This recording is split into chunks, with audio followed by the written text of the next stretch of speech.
అందరికీ కూడా శుభాశీస్సులండి. మనకు 2026 ఇంగ్లీష్ క్యాలెండర్ ప్రకారంగా, తెలుగు మాన ప్రకారంగా శ్రీ విశ్వావసునామ సంవత్సరం జనవరి పుష్యమాసం అనగా మనకు డిసెంబరు 20వ తారీఖు నుండి జనవరి 18 వరకు కూడా తెలుగు మాసం పుష్యమాసం. ఈ యొక్క 2026 పుష్యమాసంలో మిథున రాశి వారి యొక్క జీవితాలు ఎలా ఉన్నాయి, అలాగే ఈ మిథున రాశిలో పుట్టిన వాళ్ళ యొక్క స్థితిగతులు ఎలా ఉండబోతున్నాయి అనేది మనం ఇప్పుడు తెలుసుకుందాం. ముఖ్యంగా చెప్పాలి అంటే ఈ 2026 గాను పుష్యమాసంలో మిథున రాశి వారికి లగ్నంలో బృహస్పతి, అంటే మిథున రాశిలో బృహస్పతి అంటే గురువు గ్రహం ఉండడము కొన్ని విషయాలలో కలిసి వచ్చే అంశాలే, కొన్ని విషయాలలో వీళ్ళకు కూడా అంత అనుకూలం ఉండదు. ఎందుకంటే లగ్నంలో గురువు ఉండడము, తర్వాత మూడో ఇంట అంటే కుటుంబ స్థానం, మూడో ఇంట కేతుగ్రహం సింహరాశిలో కలిసి ఉండడం, ఆయనతో మళ్ళీ చంద్రుడు కూడా కలయిక కలిసిపోవడం ఒకటి. తర్వాత అష్టమ స్థానంలో ఈ యొక్క లగ్నం నుంచి మిథున రాశి నుంచి అష్టమ స్థానంలో కుజుడు, రవి, అలాగే బుధుడు, శుక్రుడు కూడా కలిసి ఉండడం వల్ల ఈ రాశి వాళ్ళకి ఆర్థికపరమైనటువంటి విషయాలలో విశేషమైనటువంటి లాభదాయకమైనటువంటి జీవితం. వీళ్ళు ఏ ప్రయత్నం చేసినా కూడా సఫలీకృతమవుతుంది. పట్టు వదలని విక్రమార్కుల్లాగా ఎప్పటి నుంచో పెండింగ్ పడి ఉన్నటువంటివి, నిలిచిపోయినటువంటి కార్యాలు, అలాగే పెండింగ్లో ఉన్నటువంటి రుణ విషయాలకు సంబంధించి కానీ, భూ సమస్యలకు సంబంధించి కానీ, గృహ సమస్యలకు సంబంధించి కానీ, లేదా ఇతరత్ర ఆగిపోయినటువంటి పనులను కూడా మళ్ళీ పునఃప్రారంభం చేసి ఈ మాసంలో వాటిని పూర్తి చేయగలుగుతారు. ఆగిపోయింది ఇంకా అది కాదు, మనం చేయలేము, నిలిచిపోయింది మధ్యలోనే అని అనుకున్నటువంటి పనిని కూడా మళ్ళీ పూర్తి చేయగలుగుతారు. ఈ మాసంలో వీళ్ళ యొక్క శక్తి సామర్థ్యాలు శృతిమించి అంత మనోధైర్యంతో ఎంతటి కార్యాన్నైనా కూడా పూర్తి చేయడం వీళ్ళ యొక్క లక్ష్యం. అది చేసి తీరుతారు కూడా మిథున రాశి వాళ్ళు. ఎందుకు అంటే ఈ రాశి వాళ్ళకి లగ్నంలో బృహస్పతి ఉండడం కొన్ని ధైర్యంతో కూడుకొని కఠినమైన కార్యాలను, కష్టతరమైనటువంటి పనులను వాటిని పూర్తి చేసే సామర్థ్యం, శక్తి సామర్థ్యాలు వీళ్లకు ఇస్తున్నాడు. కాబట్టి అందువల్ల ఎంతటి కార్యాన్నైనా కూడా పూర్తి చేయగలుగుతారు. తర్వాత నూతన ప్రయాణాలు కొనసాగిస్తారు. ఆ ప్రయాణాలు కూడా వీళ్లకు కలిసే వస్తాయి. విదేశాలకు వెళ్ళిన వాళ్ళు స్థిరపడగలుగుతారు, అక్కడ రాణించగలుగుతారు, అభివృద్ధి చెందుతారు. వాళ్ళు అక్కడ స్థిరపడమే కాకుండా 10 మందికి జీవనోపాధిని కల్పించే అంతటి స్థాయికి చేరుకుంటారు, స్థిరపడతారు కూడాను. ఇదే కాకుండా నూతన వ్యాపారాలు ప్రారంభం చేయడం కానీ, నూతన వస్తువులు కొనడం కానీ, సాధారణమైనటువంటి శుభకార్యాలు చేయడం కానీ, లేదంటే శుభకార్యాల్లో పాల్గొనడం కానీ, ఇటువంటి అన్ని విషయాలలో బాగున్నప్పటికీ, ప్రతి రంగాలలో రాణించగలిగినప్పటికీ, ఆర్థిక పరంగా ఏదో ఒక రూపేణ కలిసి వస్తున్నప్పటికీ, అలాగే వీళ్ళ పట్టుదలతో ప్రతి పనిని పూర్తి చేయగలుగుతున్నారు. కాబట్టి ఆ యొక్క ఆనందము, సంతోషము ఉన్నప్పటికీ కూడా వీళ్ళకి కూడా కొద్ది రోజులు కుటుంబ సఖ్యత ఉంటే మళ్ళీ సెకండ్ టైం అంటారు, అంటే పౌర్ణమి లోపల బాగున్నప్పటికీ పౌర్ణమి తర్వాత వచ్చేటప్పటికి ద్వితీయార్థంలో ఈ మిథున రాశి వారికి తీవ్రమైనటువంటి కుటుంబ కలహాలు, ఆందోళన కలిగించే అటువంటి కుటుంబ కలహాలు. వాళ్లకు మిథున రాశి నుంచి 3వ ఇంట సింహరాశిలో కేతువు, తర్వాత తదుపరి చంద్రుడు కలిసి ఆయన మారడం, తర్వాత అష్టమంలో గ్రహాల యొక్క కలయిక వల్ల తల్లిదండ్రులతోటి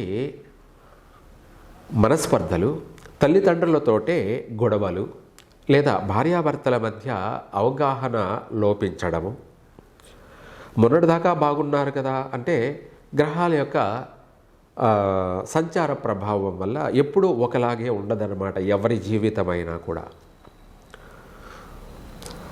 ఈ ప్రపంచంలో ఎవరి చెప్పేటువంటి పండితుడికైనా, ఏమీ తెలియని పామరుడికైనా గ్రహస్థితే మూలం. ఆ గ్రహ సంచార ప్రభావమే సంచారం అనగా మన పనులు మనం ఎలా ప్రయత్నం చేస్తున్నామో గ్రహాల యొక్క పనులు, కర్తవ్యాలు కూడా వాళ్ళు చేస్తూ పోతూ ఉంటారు. వాళ్ళ పని వాళ్ళదే. అందుకే మనము వాళ్ళను పూజించడం, వాళ్ళను గౌరవించడం, ప్రేమించడం వల్ల అవి కాస్త ప్రాణం పోవాల్సింది కాస్త చిన్న స్వల్పమైనటువంటి గాయంతో వైదొలిగిపోతుంది. ఇది వాస్తవం. అయితే ఏది ఏమైనప్పటికీ కొంత గ్రహాలు ద్వితీయార్థంలో నష్టాలను కలగచేస్తున్నాయి. అది కూడా ఆర్థిక నష్టానికి సంబంధించి కాకపోవచ్చు, కానీ కుటుంబ వ్యక్తులతోటి గొడవలు, కొట్లాట్లు, మనస్పర్ధలు, భార్యాభర్తల మధ్య భేదాభిప్రాయాలు, ఇంకా చెప్పాలి అంటే భార్య కలత చెందడం, గర్భవతులుగా ఉన్నటువంటి స్త్రీలు, ఈ మిథున రాశిలో వాళ్ళకి గర్భస్రావము, నష్టాలు సంభవించే అవకాశం ఉంది. కాబట్టి ఈ యొక్క సమస్య నుంచి బయటపడడానికి మిథున రాశి వాళ్ళు, స్త్రీలందరూ కూడా అభయ గణపతిని బుధవారం రోజు, ఆదివారం రోజు తప్పకుండా ఈ యొక్క 2 రోజులు ఆదివారము, బుధవారం వెళ్ళి ఈ యొక్క గణపతి ఆలయం దగ్గర వీలైనంత వరకు కొబ్బరి నూనెతోటి దీపారాధన చెయ్యండి. కొబ్బరి నూనె అంటే నారీకేలం నుంచి వచ్చింది కాబట్టి ఆ కొబ్బరి నూనెతోటి మీరు దీపారాధన చేసినట్టయితే 101 కొబ్బరికాయ కొట్టినంత పూజాఫలం కలుగుతుంది. ఆ కొబ్బరి నూనెతోటి దీపారాధన చేయడం వల్ల వీళ్లకు అభయ గణపతి యొక్క అనుగ్రహం కలగడం వల్ల ఎటువంటి అనారోగ్యాలు దరికి చేరవు. భార్యాభర్తల మధ్య మనస్పర్ధలు, చికాకులు, గొడవలు వైదొలిగిపోతాయి. ఒకవేళ నష్టం జరగకుండా చిన్న స్వల్పమైనటువంటి సమస్యతోటి బయటపడతారు. అలాగే గర్భస్రావము అనే సమస్య దరికి కూడా రాదు, అంటే నష్టాలు జరగవు. అబార్షన్ లాంటి సమస్యలు నుంచి బయటపడతారు. ఆరోగ్యపరంగా బాగుంటారు. సంతాన ప్రకారంగా కూడా చక్కగా వాళ్ళు పూర్తిగా అధికమైనటువంటి స్త్రీ సంతానం కలిగే యోగం మాత్రమే ఉంది మిథున రాశి వాళ్ళకి.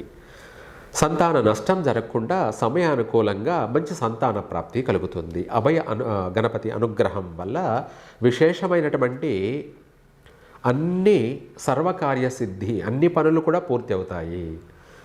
అభయ గణపతి అంటే మన యొక్క కోరికలన్నిటిని కూడా ఆయన ఆశీర్వదిస్తూ ఉన్నాడు.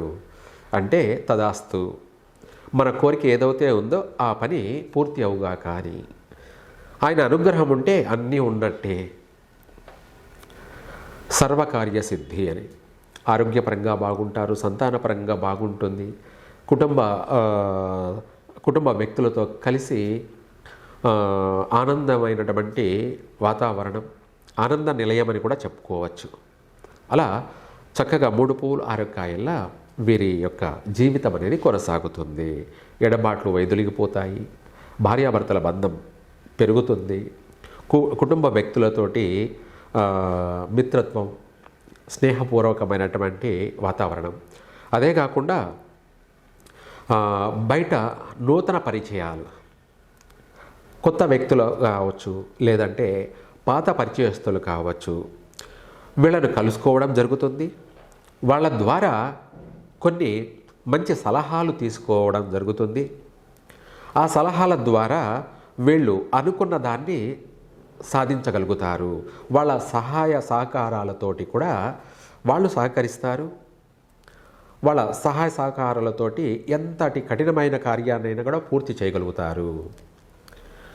వాళ్ళు సహకరిస్తారు.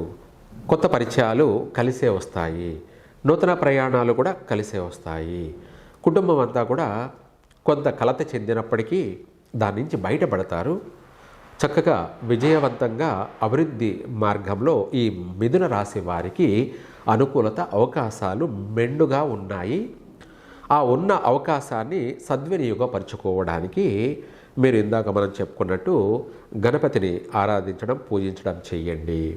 తర్వాత ఇందాక మనం చెప్పుకున్నట్టుగా 3వ ఇంట కుటుంబ స్థానంలో బాగలేకపోవడం, అష్టమ స్థానం కూడా బాగలేకపోవడం వల్ల వీళ్ళకు కూడా సూతకాలు ఏర్పడే అవకాశం ఉంది.